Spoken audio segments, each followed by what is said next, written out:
Hambankan nasi undangan kenduri lagi, Wak. Jadi, Wak, cerita pagi ni kita pergi lagi, Wak, undangan kenduri, Wak. Gila, Wak, tak ada suara lagi aku, Wak. Gara-gara aku teriak homban-homban tu lah.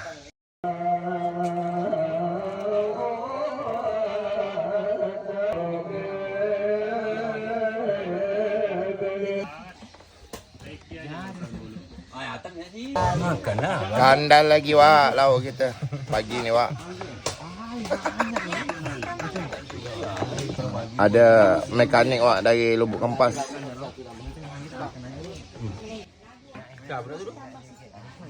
Tu tukang hombankan gala kami tu. Tak tahulah, Wak, orang nak marah-marah lah aku ambil je sekut ni. Kalau kurang ambil belakang kau. Ikan gonjeng, Wak. Ayam, Wak. Sikat bersih hari ni, Wak. Terung pula lagi, Wak. Nama orang undang kenduri, Wak, nyuruh makan. Orang undang datang kau jemput terus pergi, nunggu orang pergi. Jemput. Bismillahirrahmanirrahim. Berat ni, Wak, tantangan nyebut menyala ni. Alah ramai orang. Bang, aku pantang ulu. Mana ulu kadang bukan awak dulu lain. Panjang itu naik kan? Agak itulah betul tu. Atas dia tu. Panjangan. Ha? Panjangan belakang tu.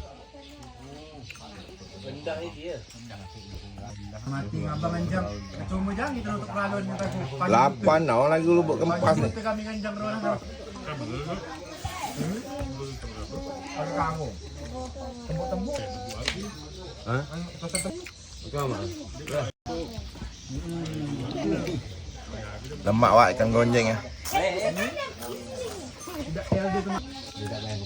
Ngeruk juga, Wak. Ini biasa ngeruk.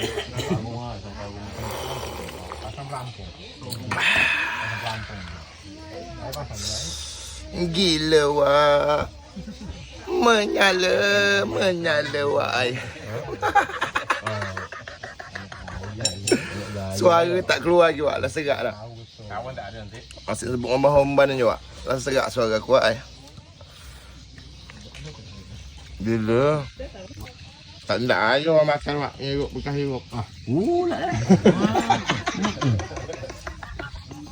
Nak bawa untuk ayah sama kedua.